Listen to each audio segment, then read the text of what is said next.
Hey everyone, welcome back to another episode of the Futurum Tech Podcast. I'm Daniel Newman, your host, founder, and CEO of the Futurum Group. Very excited to be here today for this Futurum Tech Podcast interview series. I got Randy Herold. He's going to be joining me. He's the Chief Information Security Officer and Chief Privacy Officer at the ManpowerGroup.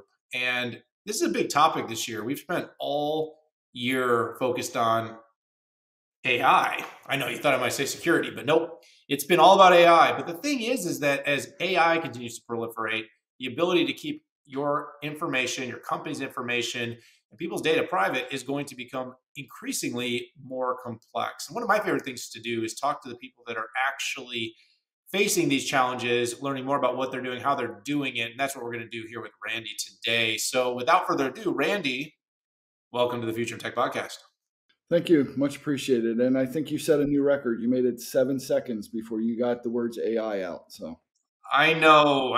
But did you get that dramatic pause? Like, I set it all up about security, and then I'm like, and we've been talking all about AI because that's really feels like all I've talked about. Randy, I've been to like 100 events this year. I'm not joking, 100 tech events.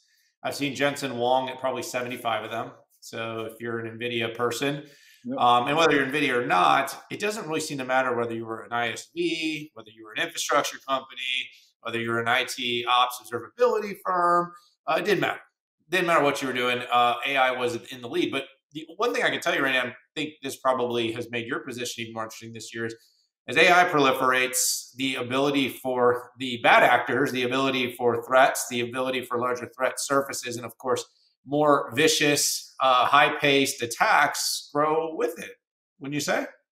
They do. And it's making entry into the bad actor world a lot simpler because AI is, giving people capabilities and skills that they may not have developed on their own yet. So it's absolutely creating an increase in problems for what I'll call the good guys. Yeah, I was writing code in Python yesterday. Don't ask how I did that, but it was definitely using generative AI. All right, so let's kick this thing off. First of all, really appreciate you just taking the time to join. I gave everybody your role, your specs, your title. Big job for Manpower. But while I think Manpower is a pretty well-known entity around the world, why don't you give us just a little bit of the background on the company and then kind of what is that job, or should I say jobs, Randy? Because there was at least 2 full titles in there. What does that entail for you on a day in and day out basis? So really, it entails trying to stay informed from the outside as well as the inside, and then translating the two between one another. So I spend a lot of time working with my businesses and explaining to them what regulations are, but more importantly, what the trends are. Obviously, AI is in a lot of those conversations, but more importantly, translating them into our businesses. So how can AI help us with the recruiting process? But how can it also bring risk into that recruiting process?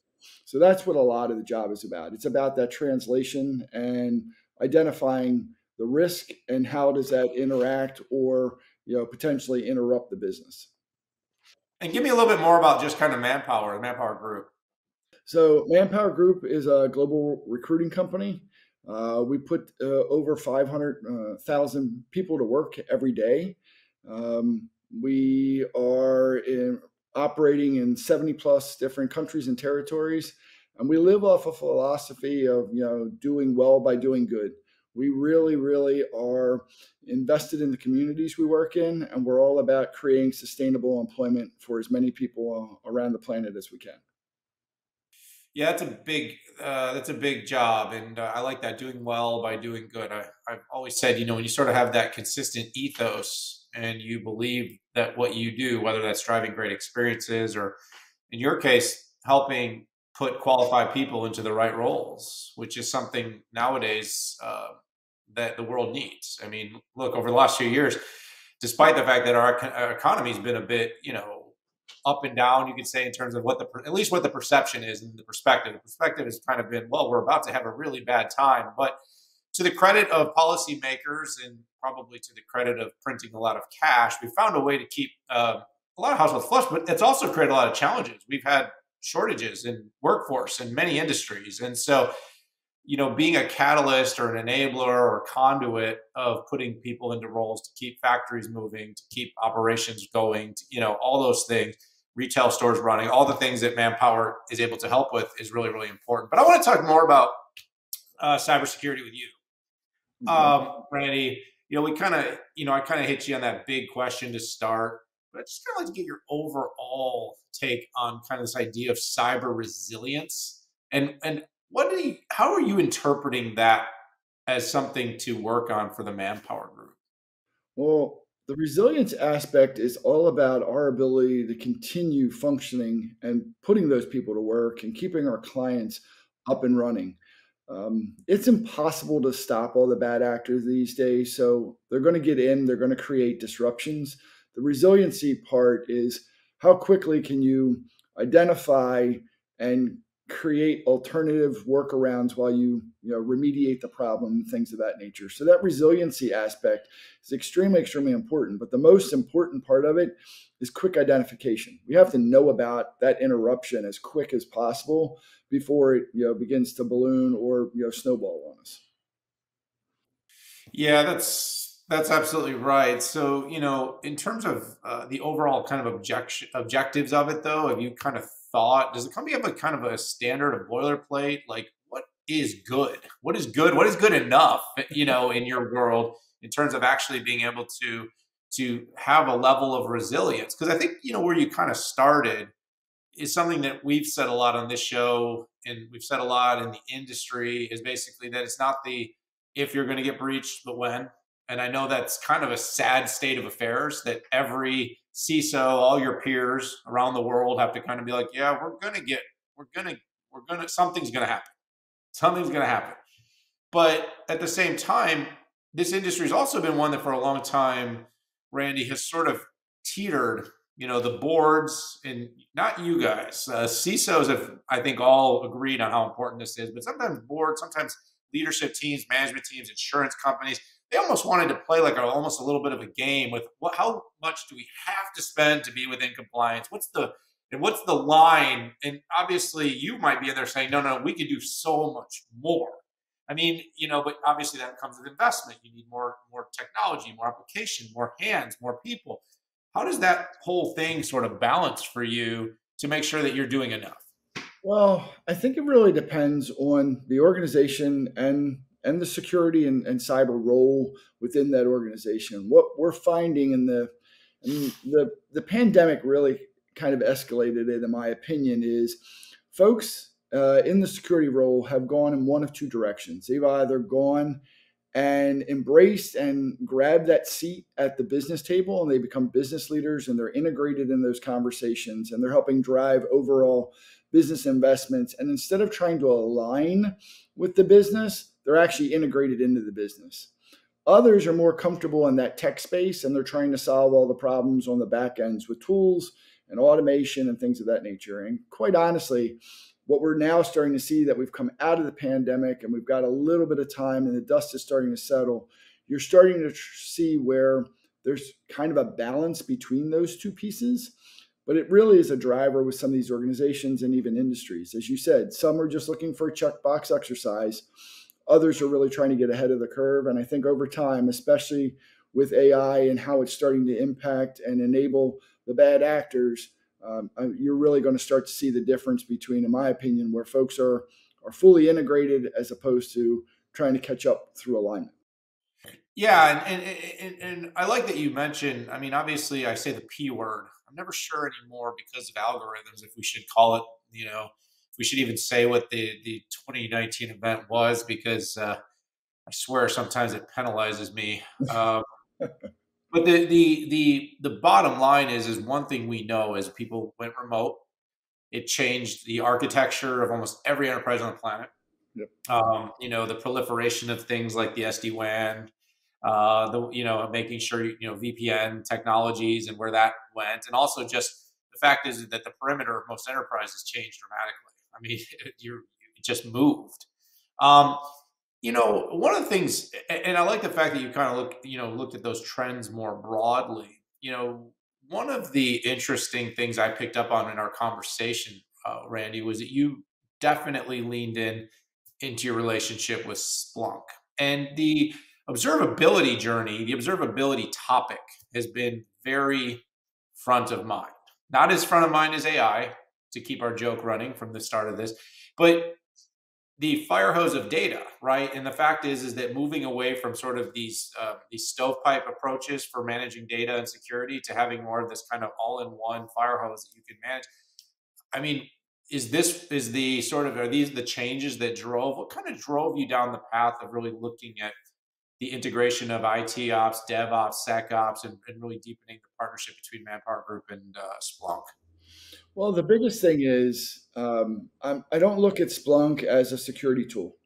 It is Okay. exactly as you talked about. It's a capability where it enables us to have vision into all different aspects, all different trends, all different data. So, for example, it's not just providing information to my security team about things that are going on. It's also supplying information to my people and culture teams, our HR equivalent. It's supplying information into our operating teams and things of that nature. So, the biggest reason and the biggest part of this journey is we didn't try to sit back and just try to find a security solution or a security tool. We actually took and tried to find a visibility capability and a visibility partner, which Splunk provided. Um, Yep.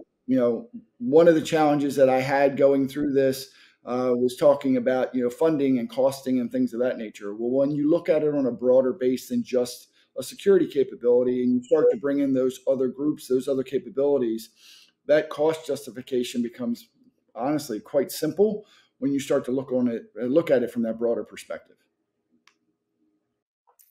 Let's stay on economics for a minute. You heard me, my interlude, talking about this sort of uh, economic teeter, whirlwheel, or whatever you want to call it. We've been on high inflation, high interest rates, low unemployment, rapid proliferation of new technology. Companies are all up against how quickly can they implement new tech. We've got growing threats that mean cyber resilience is more important. Data protection is more important. You got ransomware threats. You've got security intrusions, data theft, privacy, and of course you got compliance on top of that, because it's not only just the bad actors; it's also making sure that even with the good data, you don't do something bad with it. How do you balance in the economics of this? Because that's a lot of things you're trying to solve, Randy, at one time. And I'm guessing, even as large as Manpower is, you don't have an unlimited budget. And if you do, give me a call for the show, because I guess no, it's serious. Like, how do you balance? What do you do first, and how do you measure that what you're doing, is effective within the constraints of the economic challenges? Well, it all comes down to risk profiles. You're right. We don't have an unlimited budget. We're facing economic challenges. We're facing resource challenges, which means we have skill set challenges, just like any other organization. So it comes down to that risk definition. And the risk definition is really driven by the visibility and understanding the context. The age old question: is it bad to lose? Is it worse to lose 1,000 records or one record? Well, it depends on what was in the 1,000 records and what was in the one record. It's not just a quantity game anymore. Right now, it's all about providing that context, and that context comes from visibility. So your ability to correlate events, your ability to create association and relationships between attack on a particular area or geography or system or whatever the case may be. So it really comes down to prioritization through risk. Yeah, and I think that's always going to be the way. It's just, it seems that the risk continuum is changing almost on a daily basis. It is. So how do you stay like on top of this though? Like, so another thing is, it's not just, obviously you're the Manpower Group, right? So you can staff up quickly, I'm hoping. But like, one of the things I think has got to be important, and probably plays a pretty important role, whether it's Splunk or other cybersecurity partners and other technology partners you pick, is also being able to train quickly, keep people educated, informed, certified, because just because you buy the tech doesn't mean it's easy to use. kind of what's your approach to keeping people trained and on top, and obviously highly capable and competent to run, Splunk or other tools across the organization? So, I mean, the biggest challenge facing any security professional today, in my opinion, is complexity. So, it's really the biggest underlying point in training is really if you can keep the complexity limited, your standardization, singular solutions that you're utilizing on, across a broad, you know, geography or things of that nature. That's what allows us to do quick upskilling with the resources. You also want to make sure you're using tools that are fairly, I'm going to say, easy to use. And yes, that's a relative term, but with the skill sets, with the, I'll say, common sense interfaces that a lot of the tools are trying to go to, that will also enable it. But really, the biggest thing is eliminating a lot of that complexity and using singular tools in order to provide the services and capabilities that I'm trying to get out there across the globe. All right. So, first of all, thank you so much, Randy, for giving us all this insight. Like I said, I really love kind of that first person opportunity to hear from people like yourself. These challenges are not, you know, this is not small potatoes. What you're dealing with are real, they're substantial, they're growing. And, if you need to play this bit back to anybody at ManpowerGroup, as one of the world's most read analysts in the high tech space, I really hope companies are taking this threat seriously and investing significantly in making sure they're able to protect their data, protect their customers. What do you see though, as we move forward? Like, what do you see? I mentioned AI a bunch of times, but like, you know, how do you see that? Because like I said, I can see how it helps the bad actors, but it should help you too, right? It does. So, look, any type of automation is going to provide value and opportunity, as well as challenges. The value it's going to provide is I can create, capabilities through that automation that should be able to run quicker and free up resources to do, I'm going to say, other more important tasks. But there are certain things you have to do every day, like check firewall logs. If you can automate that capability and put the AI capabilities into that in order to help with some of the, I'll say, low level decision making, that frees up your resources to do more advanced, higher priority things. But it's providing that same capability to the bad guys. The opportunities that it provides is it really provides people opportunities to grow, whether it's growth within the business, meaning, through the AI capabilities that are out there. I've got a lot of technology and security folks that are learning the business at an even greater level and greater depth. So they know how not only to integrate it, but again, to make sure we're securing and protecting it. With most organizations, the two most important things you have are your people and your data.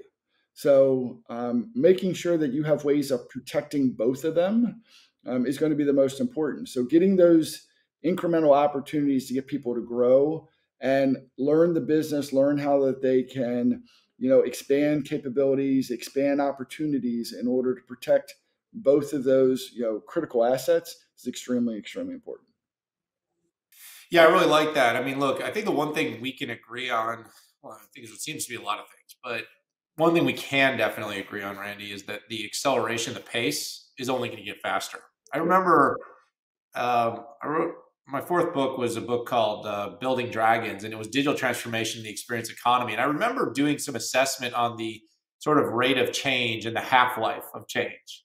And I think you and I could probably come to a pretty easy consensus that the half life of how quickly new technology can infiltrate a market and completely change the dynamics of how an enterprise run was more visible in the last 10 months than ever before.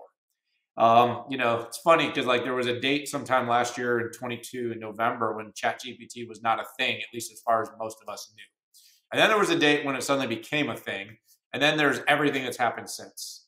And you look at the evolution in software, the evolution in silicon, the evolution in infrastructure to support this, the number of new companies in an entire economy. has changed because of it. It's changed worldwide policy. It's changed hiring practices, productivity gains and goals, efficiency. I mean, heck, even geopolitically, our ongoing disputes and microaggressions in the Taiwan Strait have a lot to do with the fact that we all know that AI is going to be the frontier, the next frontier, which it's not defense, it's economies are built on. I mean, the defense is the the side effect, right? We all want to lead this because it's going to drive the world's economic growth. So it's a really exciting time right now. I'd love to kind of wrap up here, though, Randy, with you, and just kind of get your, future forward advice to others in your chair. You have the great opportunity and responsibility of leading a large company's security. What do you tell your peers? What are you saying to CISOs of other companies, smaller companies, rising IT leaders in security space? What kind of advice do you give them about being able to lead through this kind of pace of innovation and transition in your industry? Like any disruptor, you're always playing catch up. It's a major disruptor. You talked about multiple different things, everything from political policy to capabilities within your own business, people trying to do things they had never thought of before. You finding creativity in your own organization because, again, you have people that are using these tools in ways that maybe they weren't intended, but actually work quite well. So what I tell everybody is the idea is it's guardrails, awareness, and then observability and response. So you don't want to take and limit capabilities within your organization. You don't want to limit creativity because someone may have a better way of building that mousetrap, and you don't want to lose out on that because you told them they couldn't have access to this new technology or capability. So what you do need to do is educate them, create awareness around the do's, the don'ts, the best practices, things of that nature. And then you try to put some guardrails around it to protect yourself as best you can, as well as you can, see into that crystal ball. And then as we talked about and started the conversation on resiliency, you need to make sure you have that remediation capability in place in the event something goes astray. So it's really not a singular piece. It's the combination of all of those entities that's going to allow us to progress and catch up to this disruptor. Randy, I want to thank you so much for taking some time here today with me on the Futurum Tech Podcast. Really interesting to hear the journey, the challenges. If it gives you any, if it helps you rest through these next few months, your challenges are not all unique. Now, having said that, every business is unique. But I do really appreciate kind of hearing kind of how you're approaching technology, how you're approaching the data and the exponential data growth and the conundrum that creates, and then of course how you're looking at securing your data estate and of course your enterprise at scale. Love to have you back on the show sometime soon, but I wish you all the best luck in the coming year. Thank you so much for the time. I greatly appreciate the conversation, and I look forward to speaking to you as well soon. All right, everybody, hit that subscribe button. Join us for all of the episodes here of the Futurum Tech Podcast. Very interesting show. All of our guests always are. Let's stay on top of this AI trend, cybersecurity trend, by being part of our community. But for now, for this episode, I got to say goodbye. See y'all later.